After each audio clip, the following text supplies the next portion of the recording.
let's go to Rookie of the Year top fives, Sure. right? And maybe we'll buzz through this a little bit quicker than what I was expecting to. The way we're doing this is, if we were voting on Rookie of the Year, what would our top five be? That means that we have to account for full season. That means we have to account for not just, what the potential could be down the road, not what we think in 5 years these guys are going to look like, what they have shown through somewhere between 45 and 50 games, depending on how they have played. Do you want to go bottom to top, or do you want to start at one and go down? So before we do that, can I give two really quick diatribes? Yes, please. Really, really quickly. The first is that I think that there's a certain level of bias that we give towards players who come out of the gates through the first 10 or 15 games. And it's kind of anchoring bias, right? That we see the first impression of them and we hang on to that impression throughout the rest of their rookie season. These guys are really learning on the fly here, continuing to get better in certain areas. You cannot be anchored to the perception of a guy for how he performed right out of the gates. I think a lot of times that gets you in trouble. There are guys who might be out of the rotation at the start of the season or have very minimal pathway to minutes who end up growing into that as the season goes on. And that's just kind of the reality of the situation. So let's throw out the first month of the season as far as preconceptions of saying, he had a great start, therefore he's top 2 or 3 in Rookie of the Year voting. Like, we cannot get anchored to that.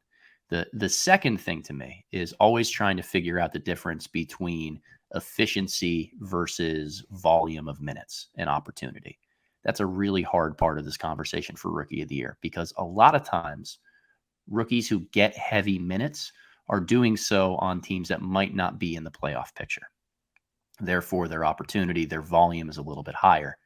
How do we compare those guys to the rookies who are playing a really impactful 18 to 24 minutes a night on a good team? I happen to think that that's harder to do as a young player.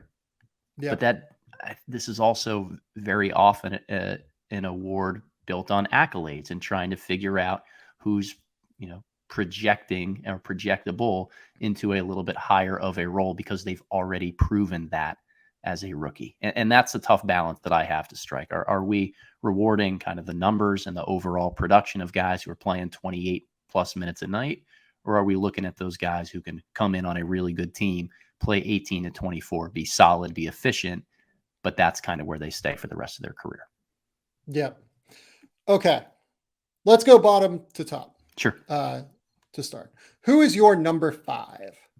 I have a tie here at number 5 for me because I just wasn't decisive enough to pick 5, Sam. I wasn't able to do it. But I had those two guys that I was talking about a little bit earlier with the efficient roles on pretty good teams right now, kind of hanging around the playoff pictures. It's Walker Kessler in Utah and Jalen Williams, J-Dub, for the Oklahoma City Thunder. I couldn't choose between them. They both impact the game in just completely different ways.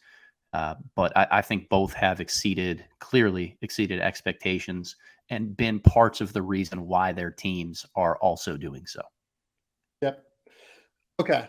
So I have Walker Kessler at number 4 right now. I have Jalen Williams at number 3 right now. Okay. Which one of those two do you want to start with and talk about first? Well, if we're going bottom up, then let's go with Walker Kessler since he's 4 on your board. Okay. So Walker Kessler has been elite defensively the entire season. He has just immediately taken to being like a super high level drop coverage defender. Even when the numbers weren't there, he had taken on a full level, like impactful performance from the jump. Like, for instance, like Grape Ape just said, it's a full season award and Kessler has averaged 19 minutes per game so far this season. I do agree, which is why I have him 4th, but like in all of those 19 minutes, he's basically been effective from day one and he's only getting better. So I do understand that point in terms of the minute load. And I agree that like, he's a guy that's more like on the rise as opposed to a guy that is kind of tailing off a little bit.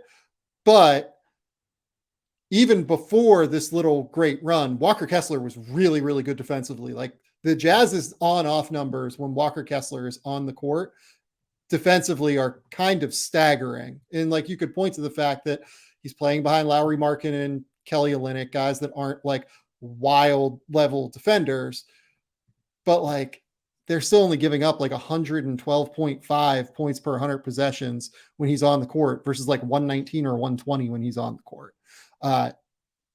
Now let's get to the fact that like over the last 25 games, he's just been like staggeringly good. He's averaging like 10 points, 10 rebounds, 2.2 blocks, shooting 70% from the field. He's crushing the offensive glass. He's doing a really good job on that side of the equation. But like since he entered the starting lineup, let's say what I imagine will be like pretty, maybe not full-time, but like pretty close to this might be a thing that they do moving forward. He's averaging 11.5 points, 11.7 rebounds, 2.5 blocks, 1.5 assists to 1.0 turnovers. And for a guy that, you know, is relatively limited on the offensive end, having that positive assist to turnover ratio is really good.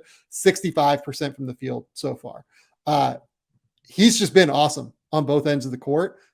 I think that this is like a genuine, like very, very high level rim protector from day one and should be mid-season first team all rookie. We'll see where it goes as teams get more tape on him.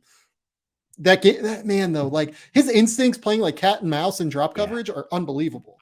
Yep. He's so good and he's huge. He just eats up space on the interior. Like we got used to seeing it at Auburn, how big he was.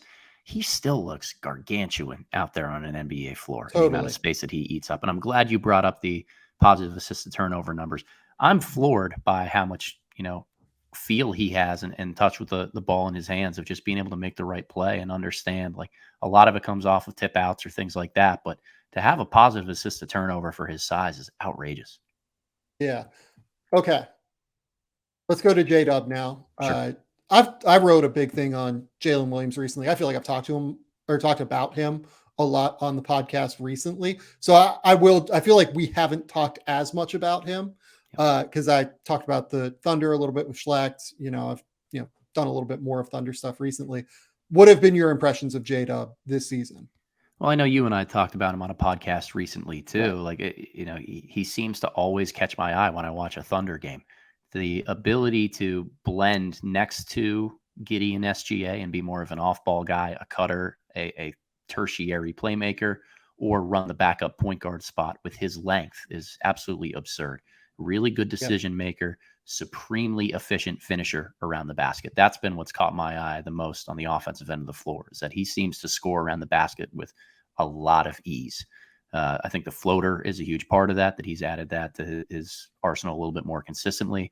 Want to see the three ball fall, but if you're 29% from three and still over 50% from the field, like he's so impressive inside of 8 feet. Really, really been pleased by Williams. I think he has it's like the second or third most dunks in the league among all perimeter players. Certainly the most dunks among guards. Shout out Schlecht and Al Spears on the Slam and Jam for getting me with that one. I thought it was Mathurin, and he's just not even close. But he's just finished. He finishes at a super high level, even when he's not dunking. He just knows how to kind of get around the basket and make things easier for himself. The thing that I always talk about with J-Dub is that he's just like he fills so many little holes and ticks so many boxes. Like on one possession, he can come down and set a screen for Shea and roll to the rim and be like a rim runner. The next possession, he can be in the dunker spot. The next possession, they'll take Shea off the court and he'll run the offense momentarily, right? The next possession, he'll run a ball screen and then hit a kick out. The next possession, he'll be spotting up and he'll attack a closeout off of a spot up, right? Again, this is a guy that I just have to have in my first team, all rookie team.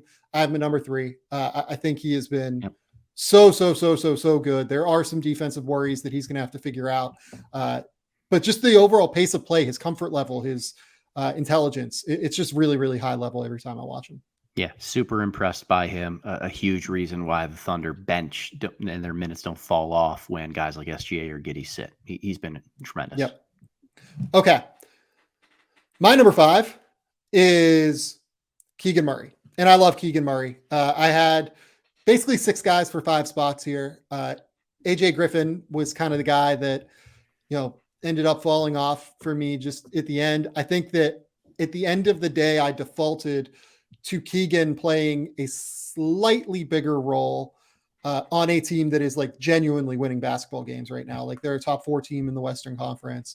He is a starter on that team. He's the 5th option starter. So is AJ on the Hawks, but it feels like Keegan's role is like continuing to rise a little bit throughout this time. Every time I watch Keegan, I'm just like, this guy is like ready to go right now.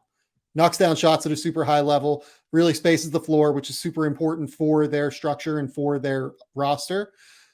I really, really love everything that we've seen from him at this point in Sacramento. I think he was exactly what Sacramento was hoping for in terms of an immediate impact player in today's NBA. Defensively, he has been okay. There are still some slowness things that prop up from time to time. Overall, though, he's a part of a super impactful lineup that just constantly works. And he's a big part of why it works because of that floor spacing aspect that he provides for De'Aaron Fox and Domantas Sabonis. He's up to over 41% from 3 on the season. And if he's able to sustain that again, and this whole conversation is about projecting forward through the rest of the year, where guys are right now with their production and how they've continued to get better or see their role grow throughout the rookie season. Like Keegan Murray being able to shoot 41% from 3 on a team that's way outperforming expectations is part of the reason why I actually had him as my number 3.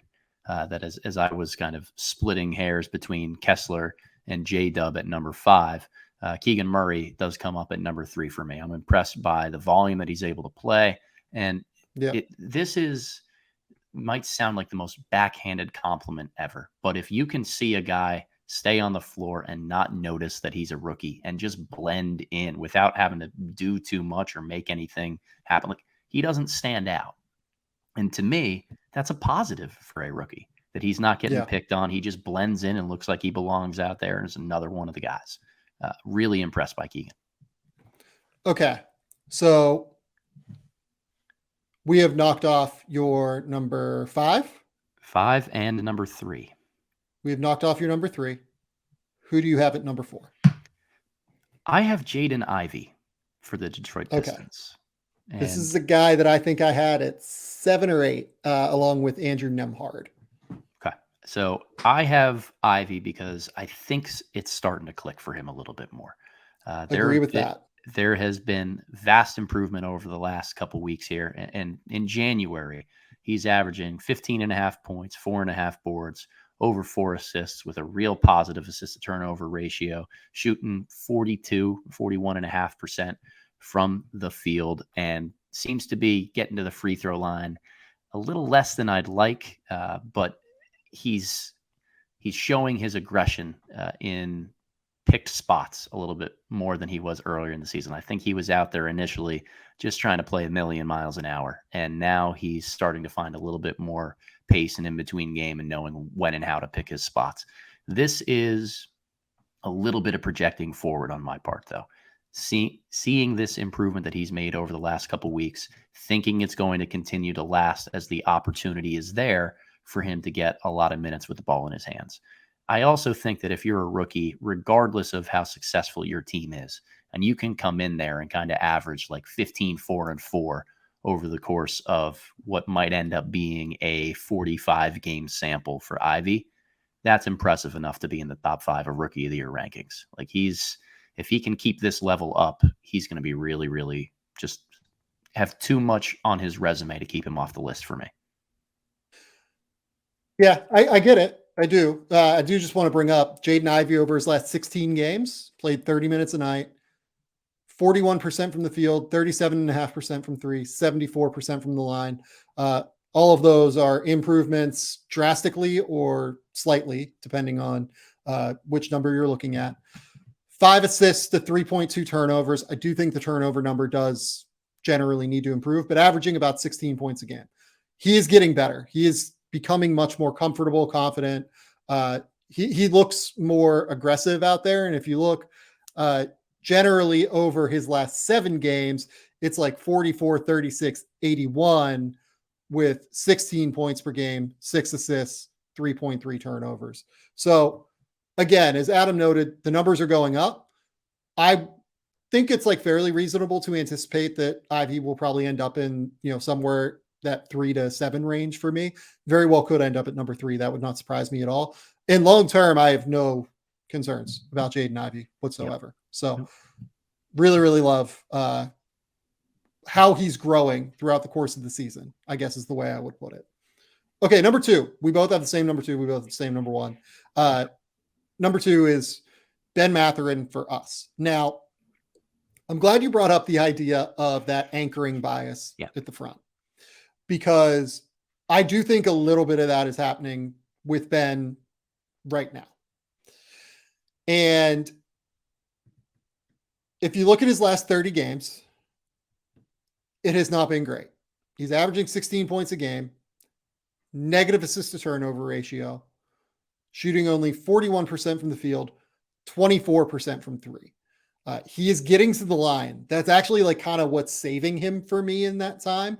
He's like kind of living at the line. Like he's averaging 6 free throws a game, which is a really, really high level number for a rookie, as we'll talk about when we talk about the guy at number 1 as well. So to me, those are the things that are like kind of saving him. But early on, we talked a lot about how it was like Mathurin and Paolo racing for number 1. I think Ben is very clearly in this next tier of guys. And if he ended up falling to 3, 4, 5, if the shooting does not come around throughout the course of the season, that would absolutely not surprise me at this point. Yeah, he doesn't add enough outside of the scoring to kind of continue to stay in that conversation if he's not an efficient scorer. And over the last 30 games, he hasn't been really efficient. Now, you mentioned he gets to the free throw line a ton. That's a saving grace for him. He uses his athleticism well. I think the game has been made very simple for Mathurin in Indiana. Hey, come in off the bench, go get yours, go attack the basket, get downhill, use your athleticism. And I think that with a guy, particularly like Jaden Ivey we're talking about, who's putting up very similar numbers, 16 and 4 over the last 15 games, as opposed to Mathurin, who's been doing that over his last 30.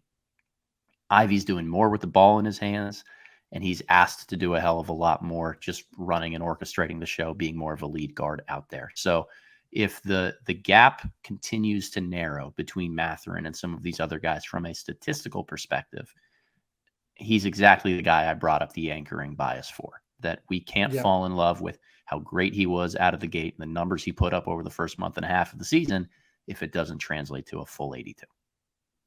Okay. Number 1 is Paolo Banchero. This is just like a very easy one. At the end of the day, I'm sorry. He is just by far the best rookie in the league. I can't really get to the point where I think he's an all-star. I think the efficiency is just not quite good enough right now. He's averaging 21 points, 6.5 rebounds, 4 assists per game. Again, another guy just absolutely living at the foul line, averaging like 8 free throw attempts per game. That's just completely bonkers for a rookie. And it's why we should all buy into him very long-term as being an elite prospect. I will say there's been let's go slight drop off since the crazy, unbelievable start, averaging 19.3 points per game, 41% from the field, 6 rebounds, 4 assists. Not really drop off in those numbers, but there has been a drop off in the scoring a little bit in terms of the efficiency over his last 23 games. So that is something to track. But at the end of the day, he's just out there like being the primary creator along with Franz Wagner on a team that has been,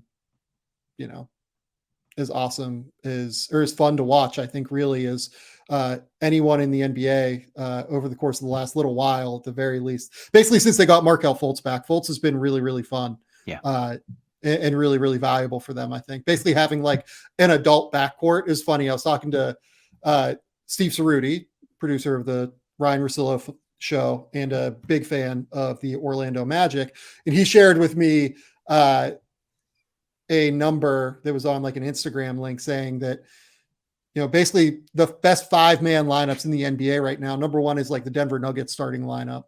And then number 2 is Markelle Fultz, Gary Harris, Franz Wagner, Paulo Banchero, Wendell Carter, they're at like a plus 23.2 net rating right now. It's unbelievable. Like that team is really, really fun. It's just like when they have to take any of those guys off, it's a real problem. Yeah, Paulo's a stud. There's just like no other way to put it. The amazing thing to me, and I'll always say this, how a teenager can come into the NBA and just muscle around grown-ass men. Like what Banchero does in the lane, even when he's not getting to the foul line and not getting fouls called, he's going up and through guys. He uses his shoulders so damn well. I think early on in the season, he was settling a little bit more for mid-range pull-ups. He was isolating at the elbow and trying to show the depth of his bag. He has started to figure out, and I think it's why that lineup is working better and the Magic are playing better. He's started to figure out that he's just got to use his physical tools and live in the lane and make those plays happen. He's special, Sam. He's going to be a special player for a long time. Yeah, look, like we can, parse with the idea that like, he needs to defend at a higher level. I agree with that. He needs to shoot at a higher level. I agree with that. There's just no shot creation force in this rookie class that's anywhere remotely close. I will say, I just want to bring up, like, the all-star conversation has been a thing with Paolo. I think that his teammate, Devin Kennedy, brought it up on Twitter a little while ago. It's just, you can't get him into the forward conversation. The forward conversation in the East is just a joke. It's Kevin Durant, Giannis Antetokounmpo, Jason Tatum. It's front court, so it's Joel Embiid as well, is in that mix for the front court. Pascal Siakam, Bam Adebayo, Julius Randle, that's 7 already. And like Paolo straight up like does not have a case over any of those guys. We could parse over some other players, I'm sure, but that's, Jimmy Butler would be 7 because Jimmy Butler, I think, also falls in the front court, actually, now that I think about it. Jimmy Butler would be 8. I'm sorry.